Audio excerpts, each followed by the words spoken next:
Just Now not starting. it's going on. Should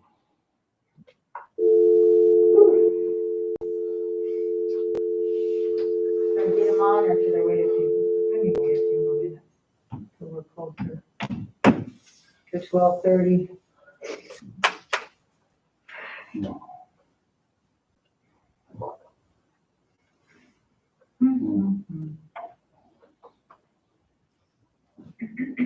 That stuff is stinky, isn't it? Here, use that. That stuff is nasty. I'm gonna go hide it. I looked at it, I said, what can I bottle? And I used some, I'm like, oh. They had, I went into Leslie's pool because I go get my water tested for my pool, so I went into Leslie's pool, so, to get it tested. Mhm. And they have this sanitizer on the counter, the hand sanitizer for everybody. It's like 99.9% alcohol. I'm like, I just put tequila on my hand. I'm not sure why I put them in it. It was strong. That was good. Wow, Supposedly it's strong. true. This is part of it. Yeah, it was strong. But gentle enough for you to use throughout the day. That doesn't happen. My watch is off. I don't know what. Are we close? 3 minutes. Well, now my computer is like, are you done with this yet? I'll be done with it. I know. Oh, shoot, no. Let me get this started and then I'll go get you something.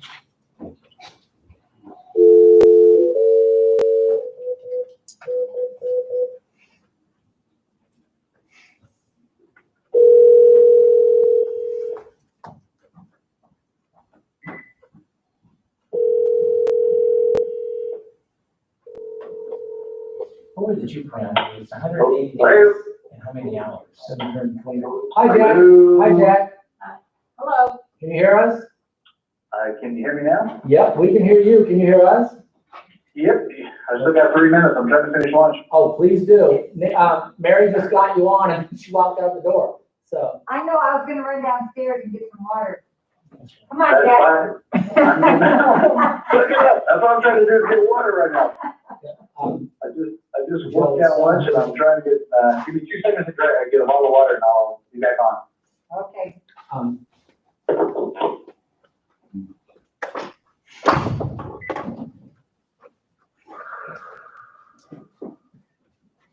Before we start, should we let Marilyn introduce herself? Do you want to introduce yourself? Sure. This is 3 of the 4 board members. Jack Hennis is on the phone, so he can't see you. Okay. Our new federal, Marilyn, our new federal grants director starting today. So. Well, welcome. Thank you. Coming to us with lots of experience and background.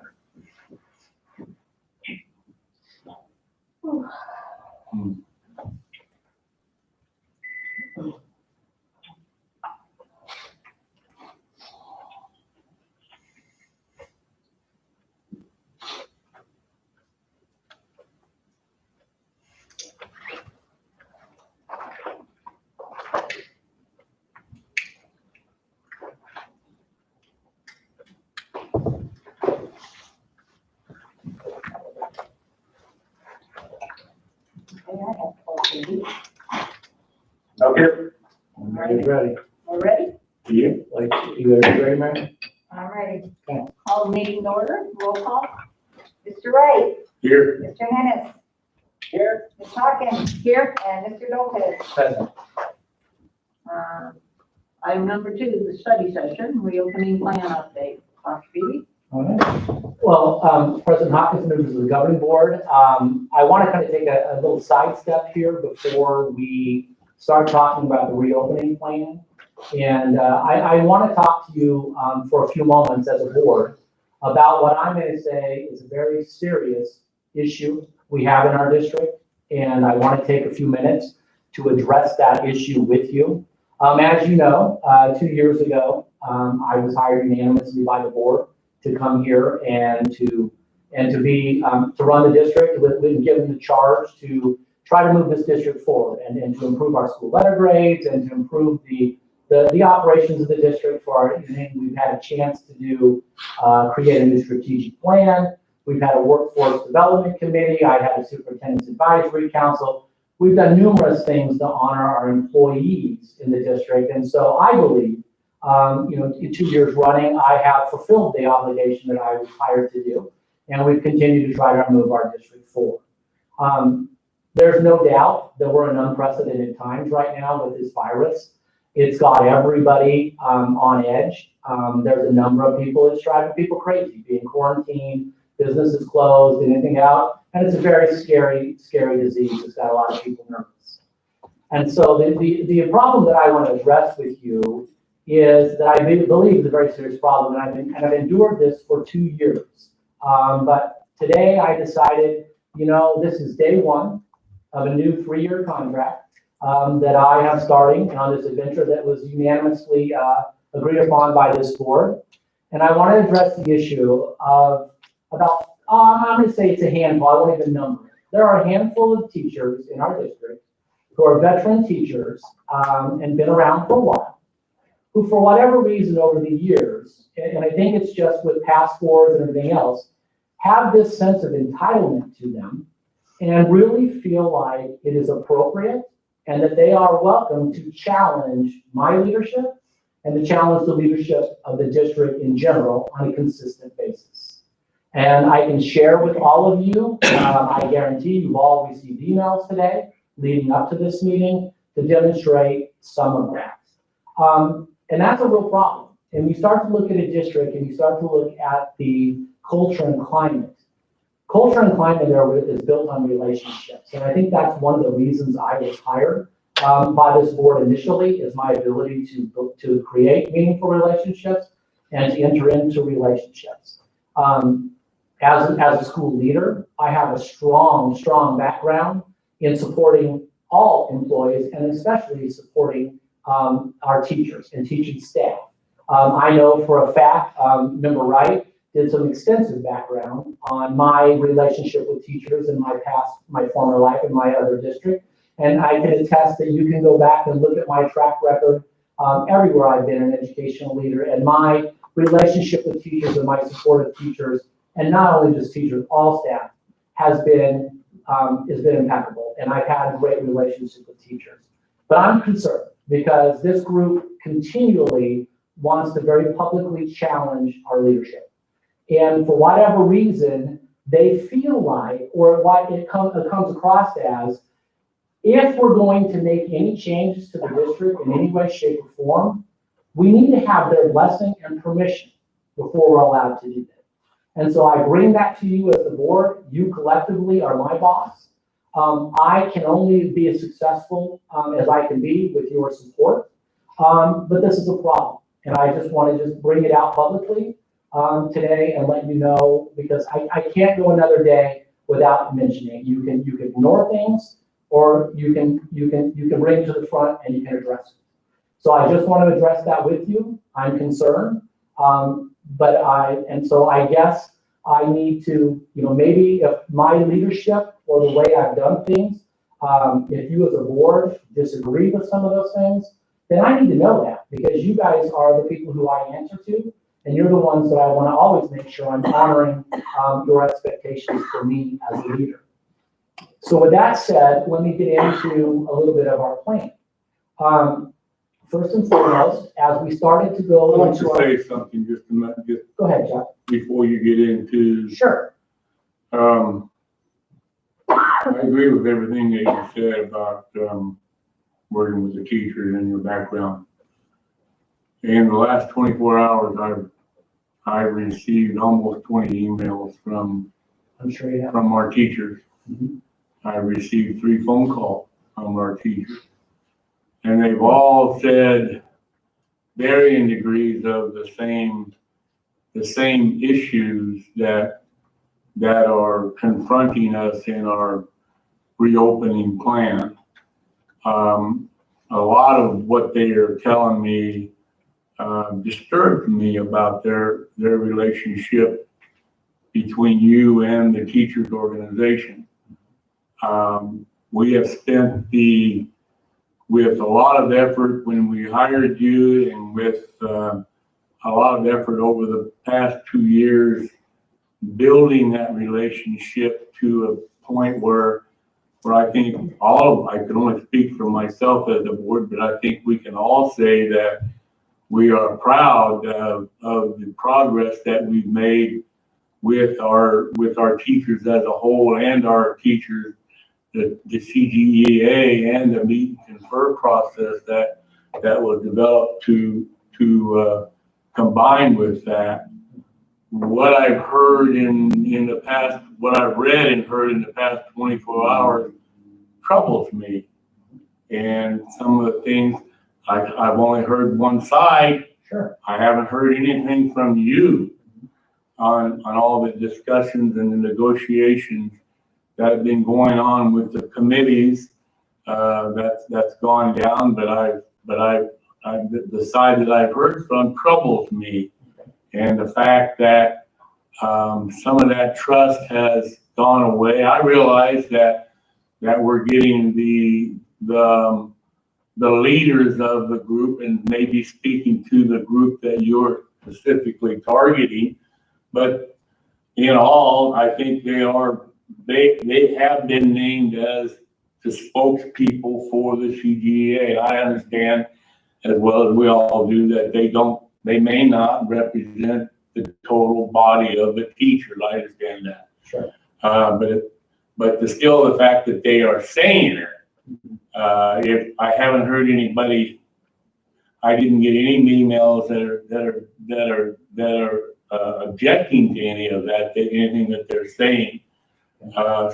So, you know, it bothers me and makes me ask the questions, what the hell is going on, and how come we are getting to this point in our negotiations? So I would hope that going forward from today, that you and administration and your team could get back together with this teacher organization and bring them together back into the fold, so that they can all feel that they have some kind of worth in this negotiation and this rollout process, so that they all feel like they're a part of it, instead of being told what they're going to do and when they're going to do it, and make everybody feel part of the team again. So that's all I got to say. Okay. Just for clarification, Steve, before you go further, who did Mike appoint or to be the two representatives? Well, so this may be some of the confusion. So let me answer this question, Jack. Number one, Mike didn't appoint anybody. What happened is, and again, so I don't want to start going into the plan without answering your questions. When we were at the point of landing on a model, and again, I think I've already shared that with you, there were really only 4 options for us. And of those 4 options, only 2 actually, really fit. I asked, so we were ready to start operationalizing things now. I asked for the principals to give us 5 certified and 3 classified members from their school to represent their schools as we continue to plan. The purpose was, and which we've planned all along, is now that we had a plan, let's operationalize that plan. And to operationalize it, we need to involve other staff members who work on the campus on a daily basis, because they're in the trenches and we can start talking about it, okay? What immediately happened after that first meeting, and by the way, Mike was also invited out of courtesy because he is the CGEA president. He had a 2-week vacation and chose not to participate and just to be on vacation. So he, was not concerned enough that he needed to involve himself and continued his vacation. And he let me know that he probably wouldn't be participating, he was going to be on vacation. The problem here is this. Every time something comes up, it turns to negotiations. This is not IBN. We already had IBN for the year. This is simply operationalizing a plan that we have believed is the best plan to move forward, because it addresses all employee groups and it addresses our students, their safety and their well-being. And that's our job. That's my job. I can't worry about one employee group. I have to worry about all employee groups. And so that's the case. So immediately after the initial meeting, well, and this is my perception, and there's other people who are a part of these meetings as well. If you want to ask them their opinions and see if I'm off base, immediately some of the certified, and I say some, and again, I want to clarify, I'm not talking about all teachers.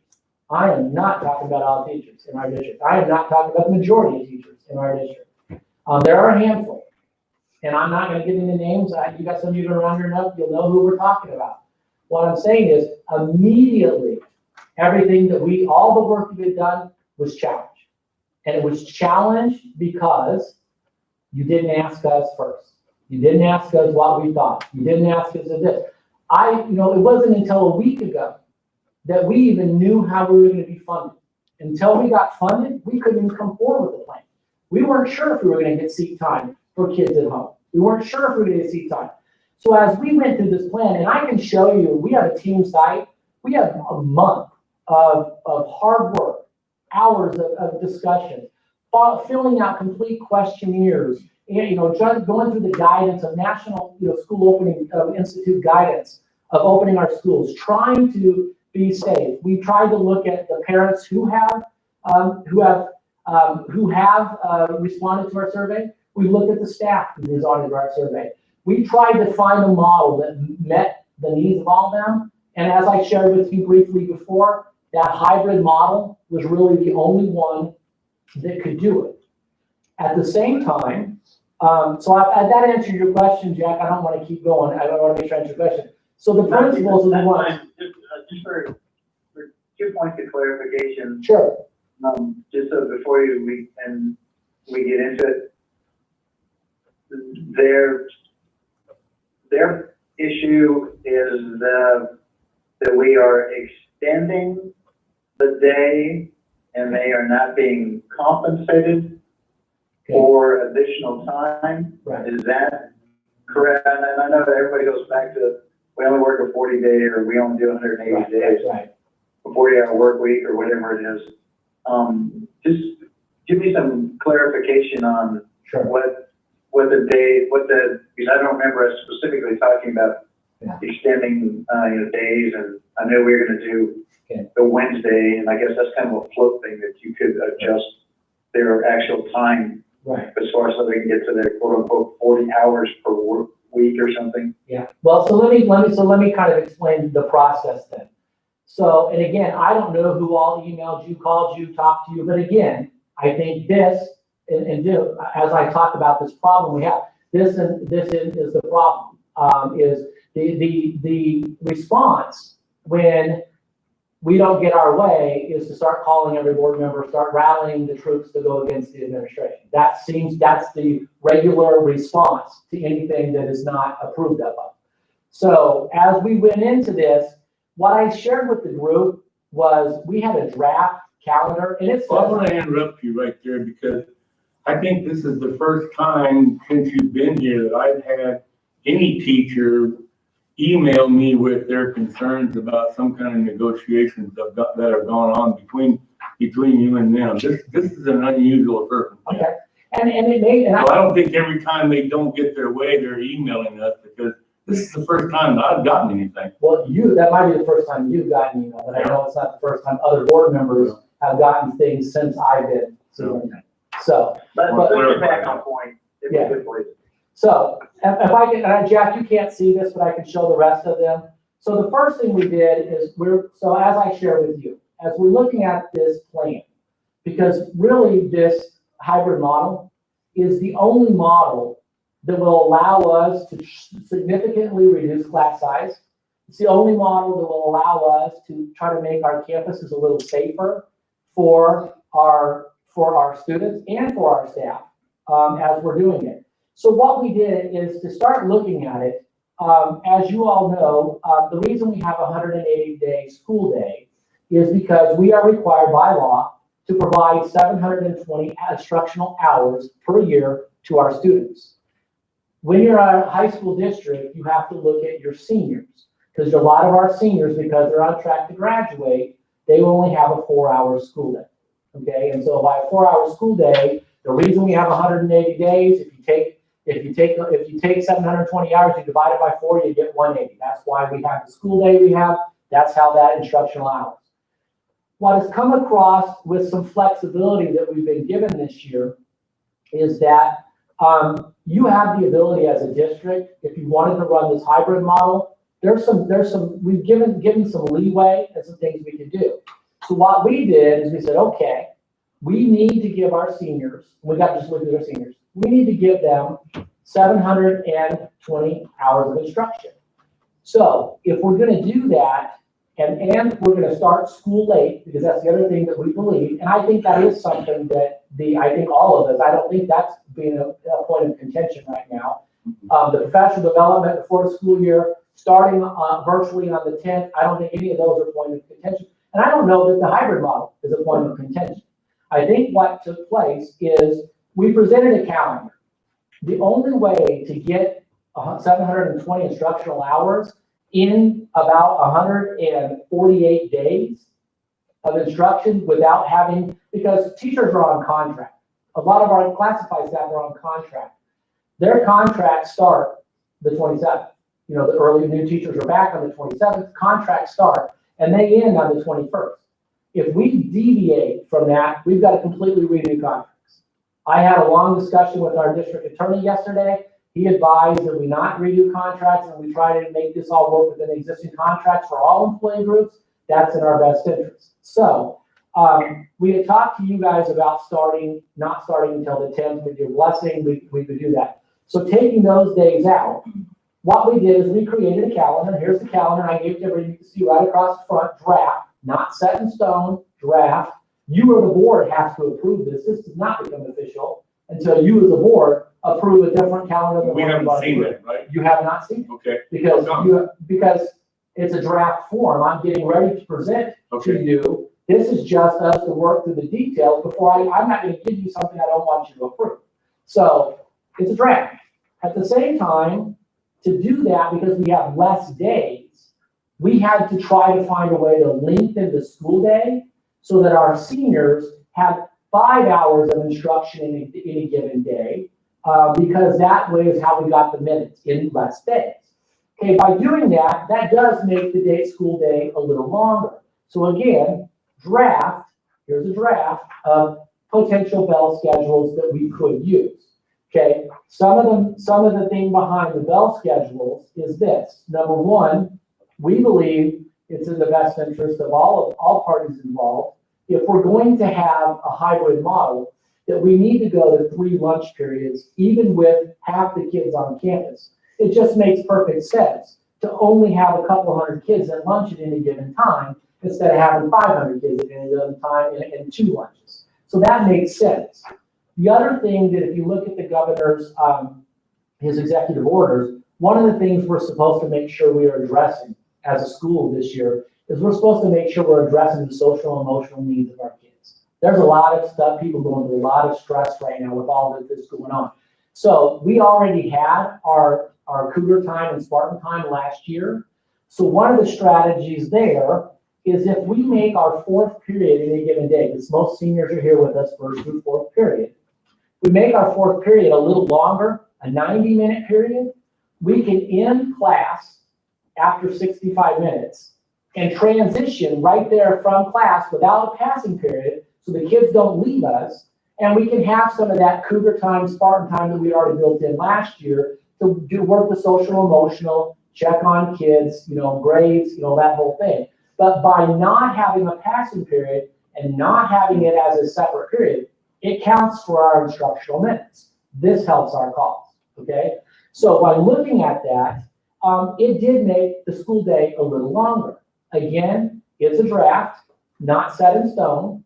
I heard that loud and clear from some teachers. They were concerned because it pushed the day out a little longer than 8.5 hours. And even on an 8-hour workday, if you're on the clock, your 8-hour workday with 30-minute duty-free lunch, 8.5 hours, that's a typical day for most of us, who work in the district. It's a little longer than that. Legitimate concern. But again, it's a draft. Okay? But again, you weren't in the meeting, and I don't know how to say, approach to that, rather than say, hey, this is a concern, could we this, can we strategize? It's immediately attack. We don't like it. You're making us work 4 hours a week. And so, it's just that, just coming at you in that mentality. I've had a chance already this morning to go back and look, okay? And again, it's because we had Wednesdays out of the mix, okay, which takes us down to 4 days. All of this crunches our school year into less time.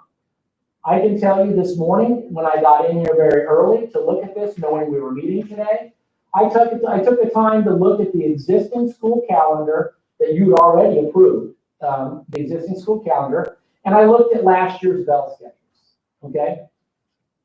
If we don't take Wednesdays out of the mix, so in other words, we could take our Wednesdays, instead of having no kids, we could alternate Wednesdays, where right now I talked to you about conceptually having an A group and a B group, so you know who's on campus.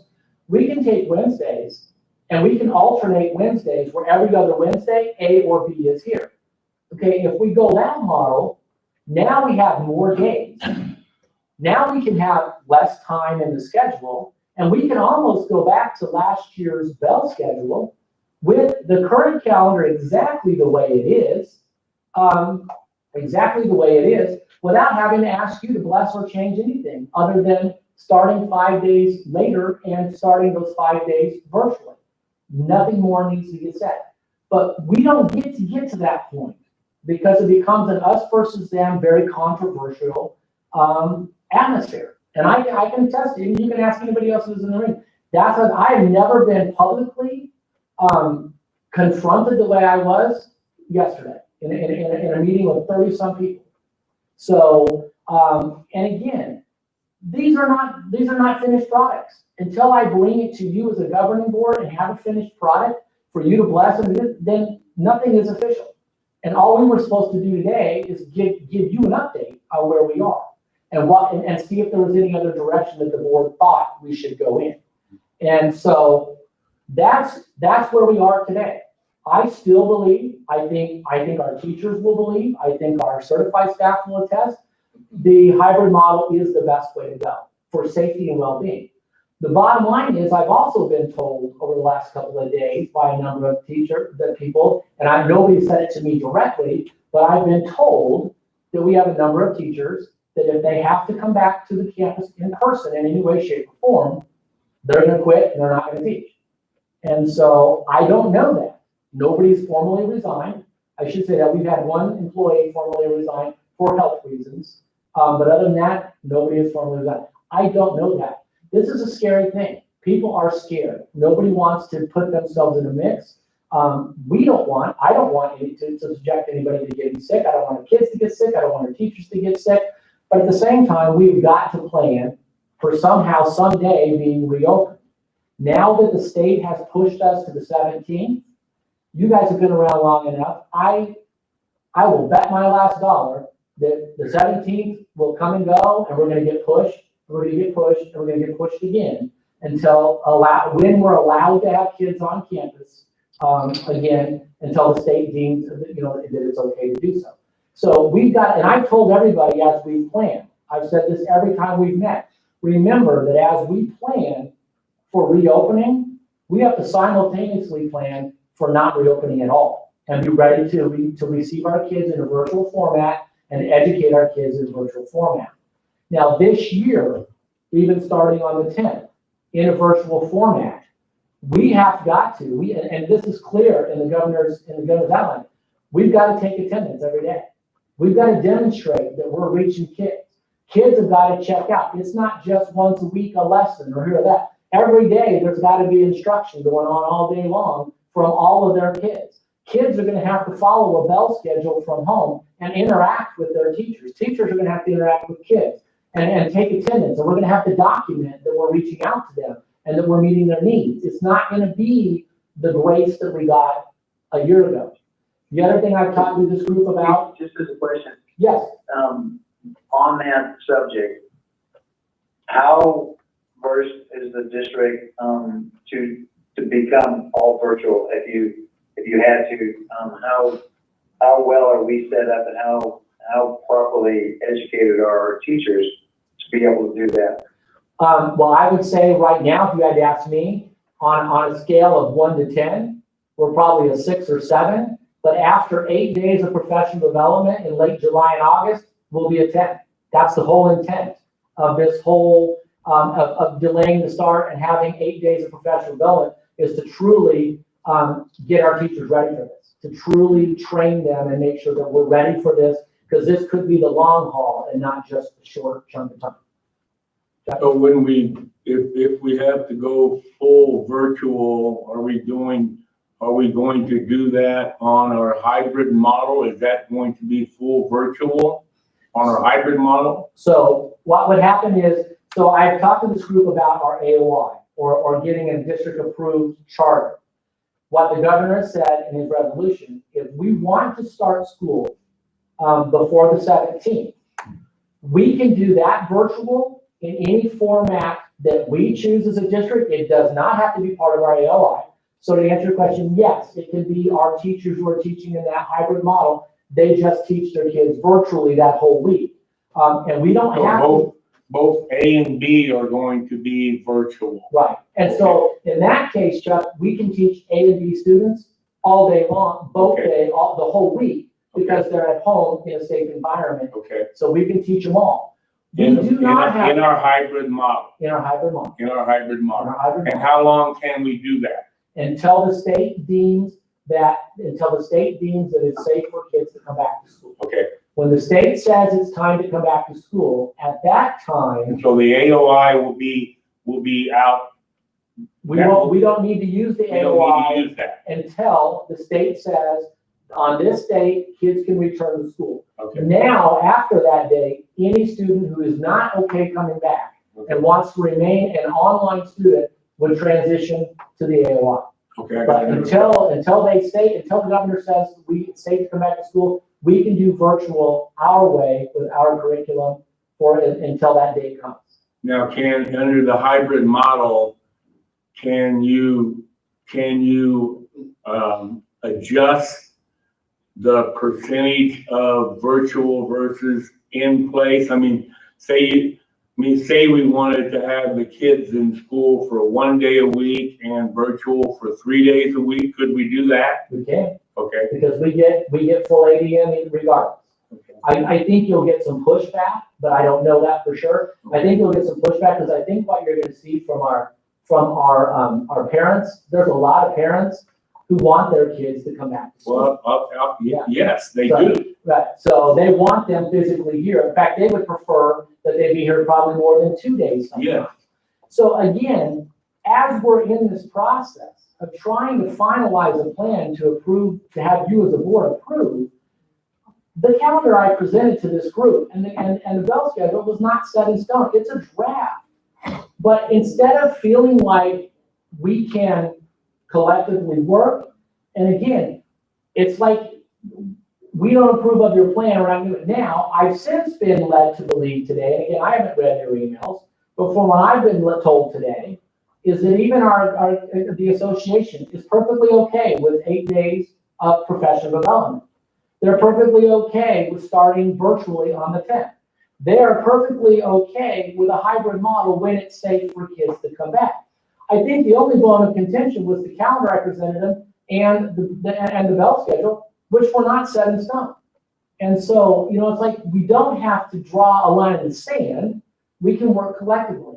I already have, it didn't take me an hour to look and say, all we have to do is put Wednesdays back in. If we put Wednesdays back in on every other day, we can now shrink the bell schedule back down. And it becomes a more manageable day. It's not nearly as long a day.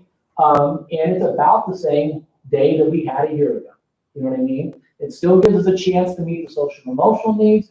It gives us a chance to meet the instructional hours. And really, in all reality, unless something drastic happens, we'd have 175-day calendar day school year versus 180, and we will easily have met our seniors' minutes based on what we're doing. I would not have to ask you as a governing board to re-bless another calendar in any way, shape, or form. We go with the existing calendar. Holidays the same. I think that was another bone of contention. is that one of the things we looked at in the proposed calendar was to get days. We looked at proposals, taking out 2 days at fall break and making them school days and just having a shorter fall break because again, we needed those days to get the hours. Again, contractually, that means our certified staff, we owe you 2 days, okay? The other thing I had changed in the calendar I presented is right now for this current school year, everybody is expected to work the Wednesday before Thanksgiving, but it's an early release day. So knowing that we took a day, I had already put that day back in and gave everybody a full day off. So really, in all technicality, we would have had to come up with one more day that we owed our certified staff to meet their calendar work thing. And that could easily be done.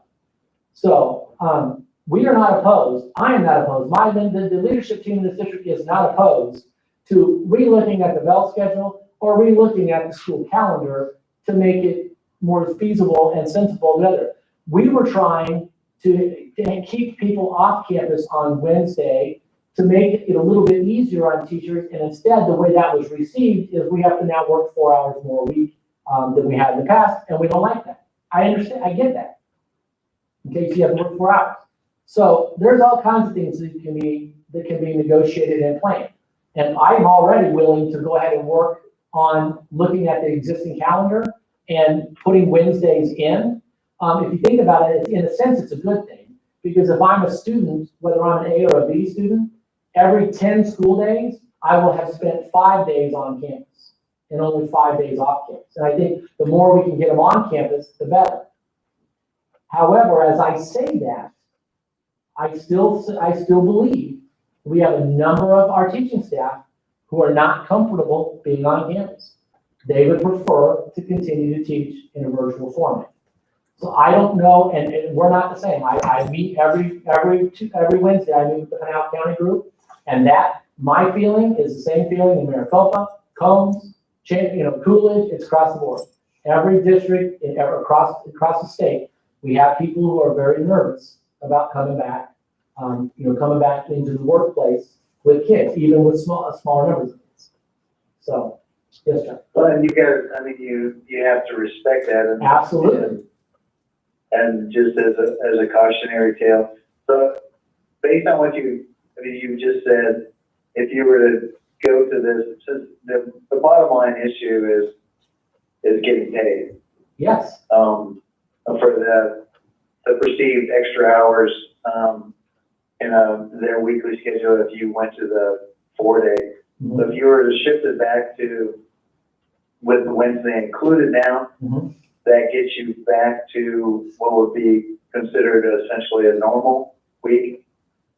Well, what it would be is again, by an AB taking our students in half. Yeah, for our teachers, yes, it would be the bell schedule would look pretty similar to what it did last year as far as the work day. It would not look much different than it did last year. In fact, they might even get done with school a few minutes earlier because we had a 40-minute, 2.5. No, we had a 40-minute 2.5 hour, and we only put 30 minutes into the fourth period for our social emotional. So actually, we've gained 10 minutes back in the day. So, and again, I don't have it. It's not worked out perfectly. I just this morning know we were going to meet. I got here and I went through the bell schedule. They would probably even get done a few minutes earlier in the day than they did this year.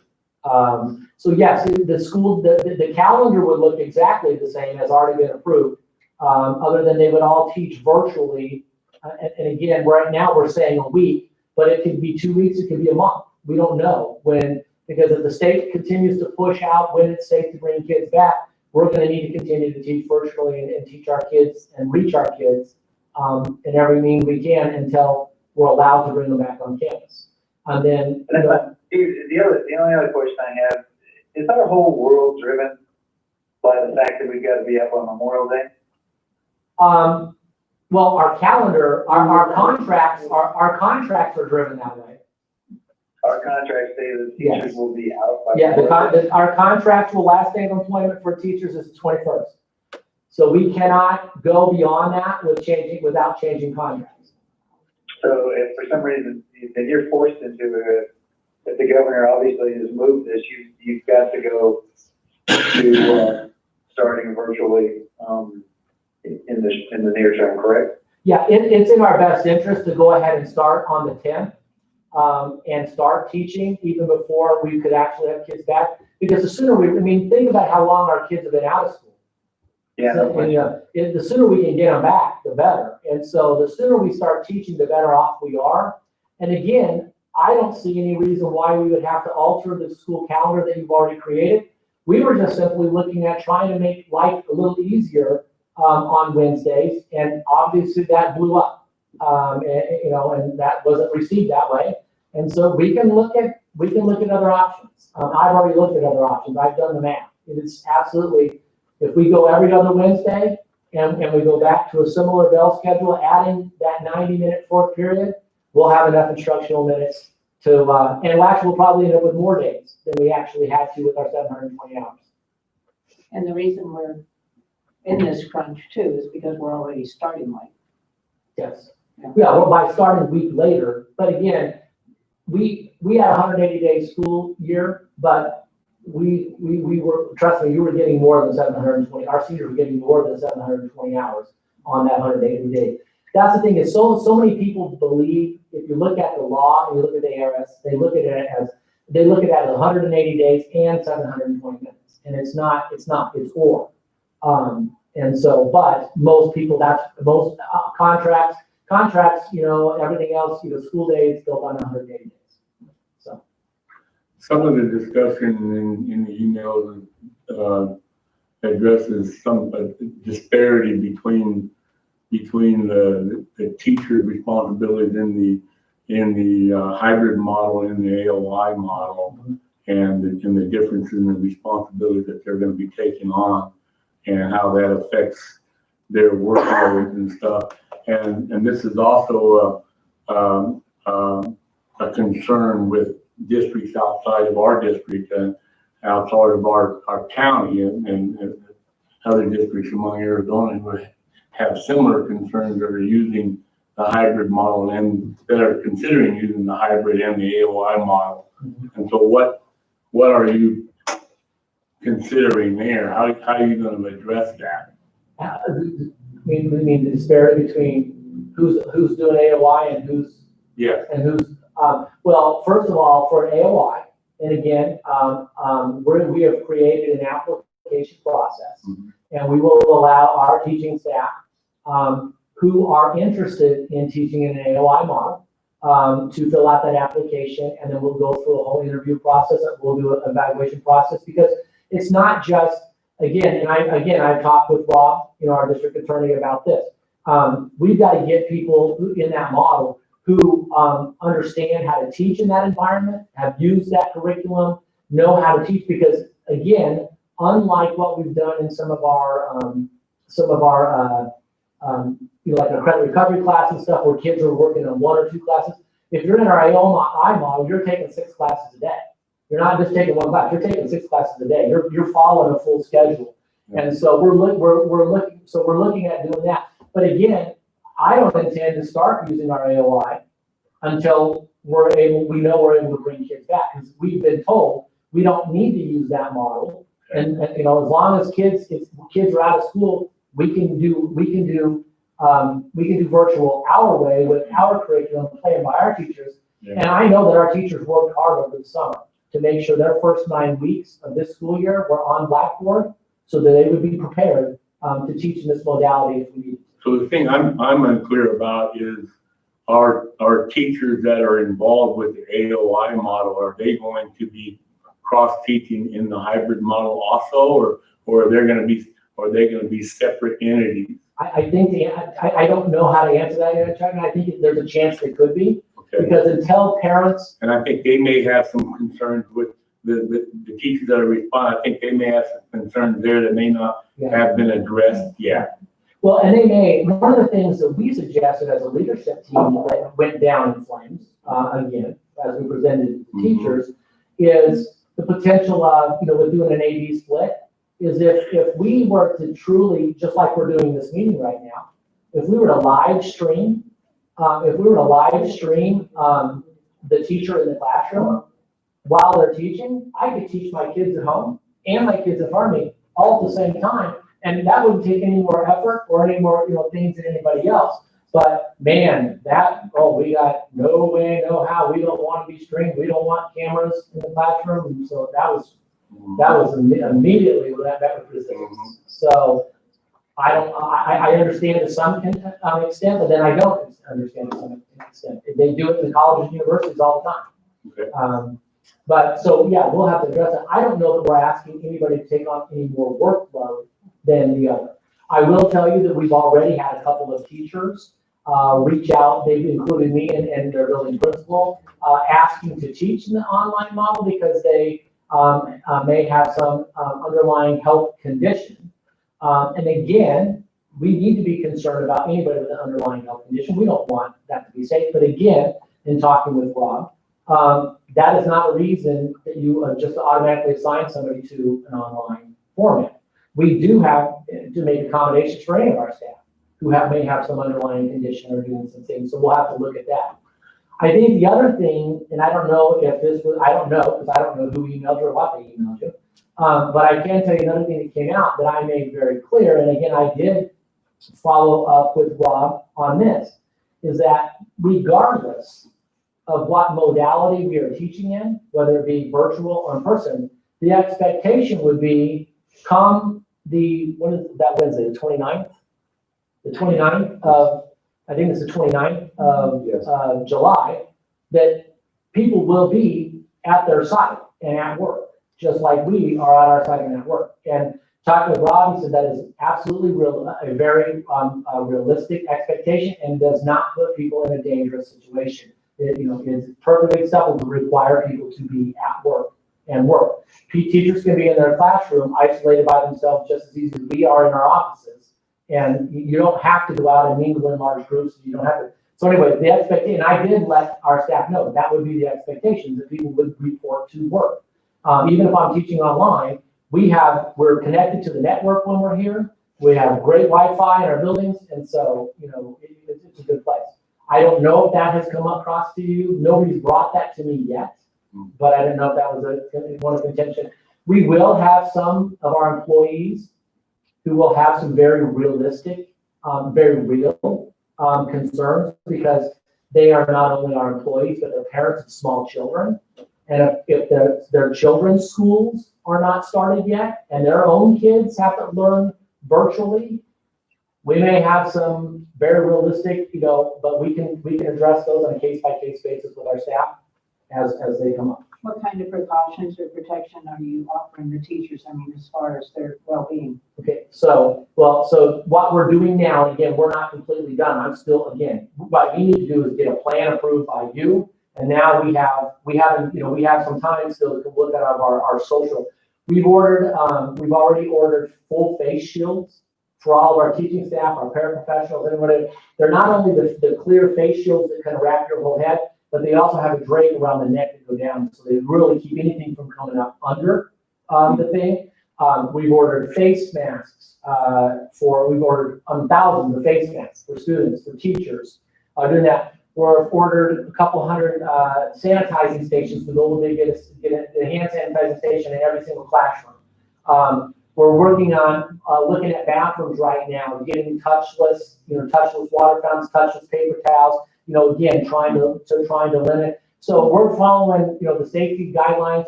The very frustrating thing, and we talked about this in our county group this morning, the real frustrating thing is, while we're days away from some of these schools, some of our school districts are scheduled to start in like 2 weeks. And we have still received zero guidance from the Pinal County Health Department. Zero guidance have we received on precautions for how we should handle things. And that's very frustrating. Superintendents in this county are very frustrated because we've gotten nothing. And we're weeks away from starting school and they've given us nothing to help us. Yeah. I haven't heard anything from you or on how we're going to, any details on how we're going to treat our special ed group of students. How are they going to be handled in this hybrid model to make sure that they're maximizing their education capabilities? How are we gonna do that? Students who are, in essential skills classes, where they have Mhm. essential skills, so they have some IEPs and some 504, things like that. We're gonna handle them the same as we handle, all the other students as far as when they're on campus, when they're not, we're still gonna meet their essential skills. The bottom line is, we have some of our special ed population, some of our kids that, because of physical disabilities and everything like that, they may have to be here 5 days a week, because that's what we need to do to meet their needs. They may need to be on this campus 5 days a week, but they're already in smaller numbers, you know what I mean? And so we're gonna look at that. So I'm working with Sean, we're working with our special ed department. So we're gonna have to look at each of those groups. And so some of our kids may need to be here 5 days a week because, or parents may have the ability to have them here 5 days a week, because of their disabilities or their needs that we need to Have meet. they been contacted?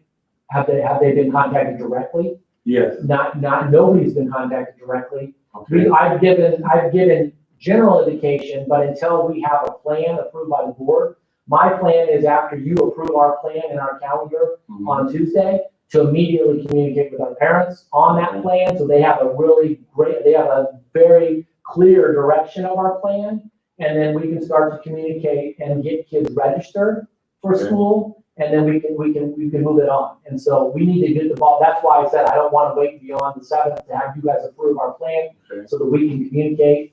I mean, they know it's coming, they know the school's been delayed, but to give them detailed operations, once we have your blessing and approval, then we will get that detailed information to all of our parents ASAP. Mhm.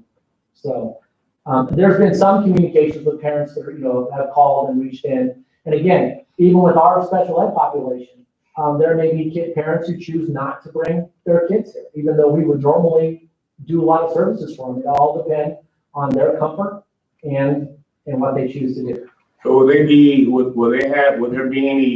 any different protocol for, kids that are gonna be here 5 days a week rather than the kids that are just gonna be here 2 days a week? Well, so here's what, and I'm glad We you thought brought that that up. out. I mean, We have. Okay. But what I need to bring up to you, and I didn't, and thank you for bringing that up, because I hadn't shared this with you. One of the things that came across in Governor Ducey's plan is if you're gonna do a hybrid model, and you're not having students on campus 5 days a week, okay? If you're not having them on campus 5 days a week in person, you as a school district absolutely have to offer all of your students who need someplace to be for the school day to come to campus. So if I'm a B student and today is not my day to come to school, but my mom and dad are gonna be gone and they need me to be at school, we must take those kids on campus and we must meet their needs.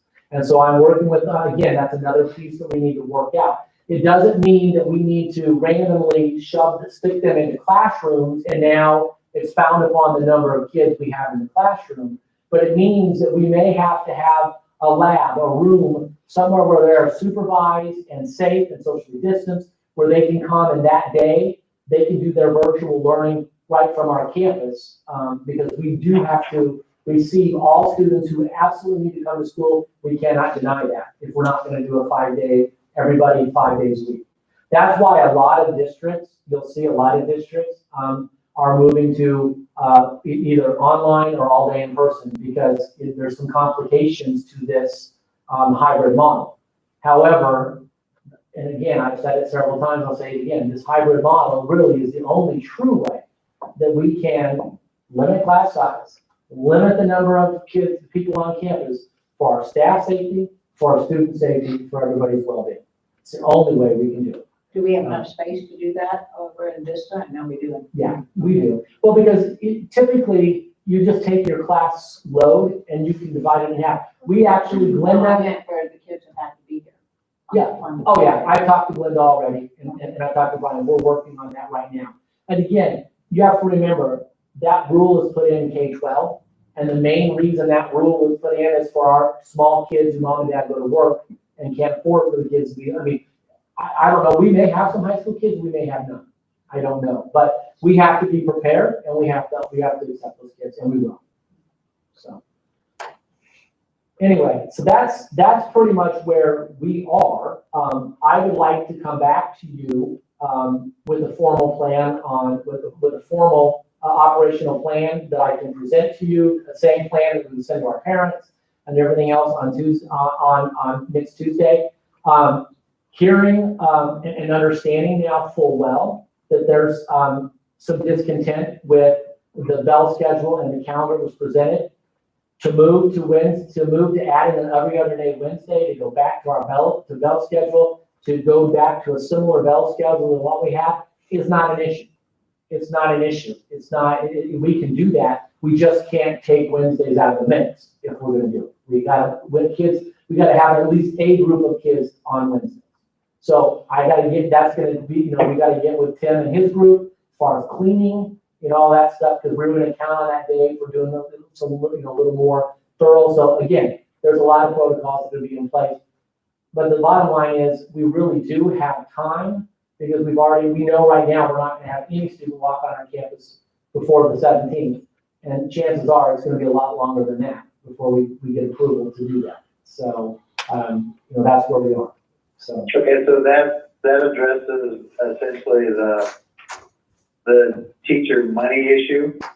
Yes, Okay, and that addresses also getting out of school at a normal time frame for them. yep. If we put Wednesdays back in the mix, and alternate every other day, we can go back to a very similar bell schedule we had a year ago.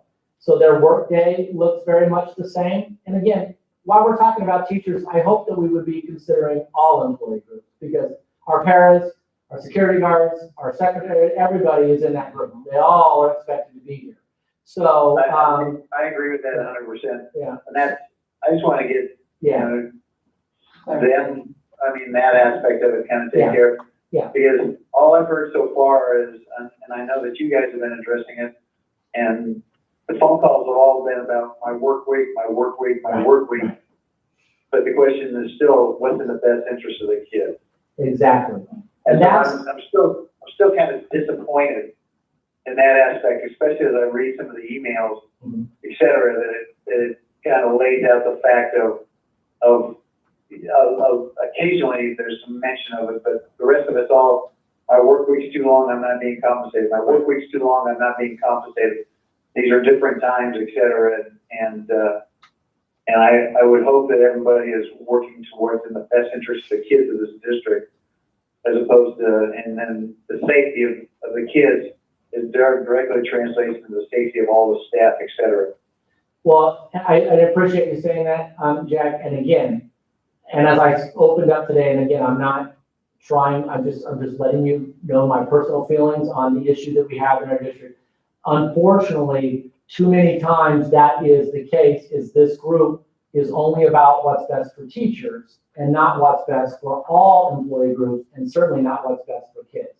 And as the leadership team and as the committees who worked on these plans, we considered all employee groups, the kids, the teachers, the classified staff, we included everybody in what's best for our district, and what's safest for our district. So, and that's what we're trying to do. We appreciate that. No question about that. I think that's the number one issue that everybody's wanting, is to open to if and how and when it opens. Yep. That it opens up to as safe as possible at that time, because it is craziness, and our governor and his wisdom of opening the state early and not having things prepared has allowed us to be a little bit more in the mess that we're in right now anyway. So. Well, I know, Jack, I know that there's a number of staff who would prefer that we even did the first semester all online, you know what I mean? Because again, there's just that, everybody's nervous about coming in and being around other people, so. Yeah, I think there's a substantial reason for nervousness. Oh, yeah, I agree. With this, but I think obviously, Steve, you got things to flesh out and to find out about the, individually among teachers of who would be, willing and, is interested or able to be at school, et cetera, and find out if there's a large, group of it that may not be able to, and that may drive a lot of your thinking anyway. Yeah, exactly. And again, once we have a plan and we present it to our parents, it won't be until then, and they actually register for their kids for school, that we have any idea exactly what, because we surveyed our parents a month ago. But how they felt a month ago and how they feel today may be very different. So we don't know until they register for school. Chuck? So I hope, There's a lot of really good staff there, there's no question about that, Chuck. Yes, we do. It's good that they've got, that they're able to reach out to Chuck and approach him now that they don't, since Connie's not around anymore. so I'm the target. Oh, I don't know. I didn't know today, until right now, who's been emailed. So I would hope that, going forward, that you being the good communicator that we hired you to be, I hope you would go back out and reach out to this group and, bring them back into the fold and make them feel like they're part of the process. Right. Because I want to feel good that we're not destroying our relationship that we have spent so much time building Right. this last almost 2 years, and bring it back to something that we can still be proud that we're moving forward with.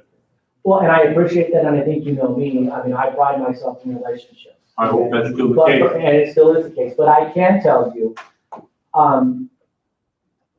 this group has challenged me for the 2 years. So it's not that nothing's changed now than it wasn't 2 years ago. And I think they're going to continue to challenge our leadership, until, they understand that this is the protocol. I mean, you can look at job descriptions. But they deserve to be heard and they deserve to be satisfied. And we want to hear them, but the plan is operational. Yep. Operationalizing the plan is all in place, and that's where we want to use it.